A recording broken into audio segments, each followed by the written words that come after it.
இந்த வீடியோ பாருங்களேன். இந்த அம்மா ஒரு கதை சொல்கிறாங்க.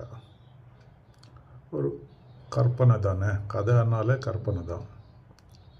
அது நம்ம மக்கள் எல்லாம் அவங்க சொல்கிற ஸ்டோரி டெல்லிங், அவங்க சொல்கிற விதத்தில் நம்மெல்லாம் மயங்கி அது நிஜமான்னு நினச்சி அவங்க ட்ராப்பில் வந்துடுறோம்.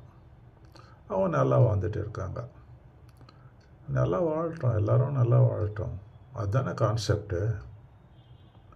ஆனால் ஒரு வேலையும் செய்யாமல் இந்த மாதிரி ஒரு கற்பனை, இந்த மாதிரி ஒரு கதை சொல்லி மக்களை பிரெயின் வாஷ் பண்ணி வந்துடுறது கரெக்டாக? அதுதான் கேள்வி.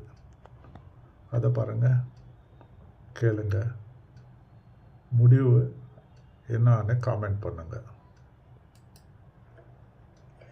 வணக்கம் நட்புகளே. இன்னைக்கு ஒரு குட்டி கதை.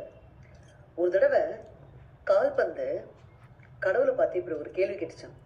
கடவுளே, நானும் புல்லாங்குழல் 2 பேருமே காத்த மையமா வச்சுதான் இயங்கிக்கிட்டு இருக்கோம். ஆனா அந்த புல்லாங்குழலை மாத்திரம் மக்கள் எவ்வளவு அருமையா கொஞ்சுறாங்க, எவ்வளவு கொண்டாடுறாங்க, என்ன மாத்திரம் ஏன் வெறுத்து ஒதுக்குறாங்க, எட்டி எட்டி உதைக்கிறாங்க அப்படின்னு ஒரு கேள்வி கேட்டுச்சான். அதுக்கு கடவுள் அழகா ஒரு பதில் சொன்னாராம். சரிதான், நீங்க 2 பேருமே காத்த மயமா வச்சுதான் இயங்கிக்கிட்டு இருக்கீங்க. ஆனா அந்த புல்லாங்குழல் தனக்குள்ள உள்வாங்கின காத்த ரொம்ப அருமையான இசையா மக்களுக்காக வெளியே விடுது. எல்லாரும் அந்த இசையில மயங்குறாங்க. ஆனா நீ என்ன பண்ற? உனக்குள்ள வாங்கின காத்த நீ உனக்குள்ளேயே வச்சுக்கிற. வெளியே எங்கேயாவது யாருக்காவது விட்டியா? இல்லையே. நீயே வாங்கி உனக்குள்ளே அடக்கி வச்சுட்டு இருக்கும் போது உண்மையில எப்படி மற்றவங்களுக்கு பாசம் வரும்? அதனாலதான் வெறுப்பால எட்டி எட்டி உதைக்கிறாங்க அப்படின்னு சொன்னாராம். இது கேட்க ஒரு குழந்தைங்களுக்கு சொல்ற கதை மாதிரி இருக்கும். ஆனா உள்ள இருக்க அர்த்தத்தை பாருங்களேன். இந்த பிரபஞ்சம் நமக்கு கொடுக்குற ஆசீர்வாதங்களை, நம்மளுக்கு கொடுத்த பல நன்மைகளை மற்றவங்க கிட்ட பகிர்ந்துக்கணுமா வேணாமா? அப்படி பகிரும்போது நமக்கு கிடைச்சது இன்னும் பன்மடங்கா உயரும். எப்ப நம்மளுக்கு கிடைச்சத மற்றவங்களுக்கு பகிராம கஞ்சத்தனமா நாமளே நமக்குள்ளே வச்சுக்கிறோமோ, இருக்கிறது இருக்குமே தவிர பெருகாது. பெருகணும்னா கொடுத்து பழகணும், இல்லைங்களா? அது உங்களுக்கும் செல்லுமே மேடம்? உங்கள் சமுதாயத்துக்கும் அது அப்ளை ஆகாதா?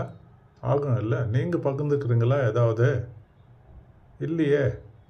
இந்த மாதிரி கதை கற்பனை பண்ணி மக்களை ஏமாற்றி அந்த கதை சொல்கிறதுக்கும் காசு வாங்குறீங்கல்ல? நீங்கள் பகிர்ந்துக்கிறீங்களா?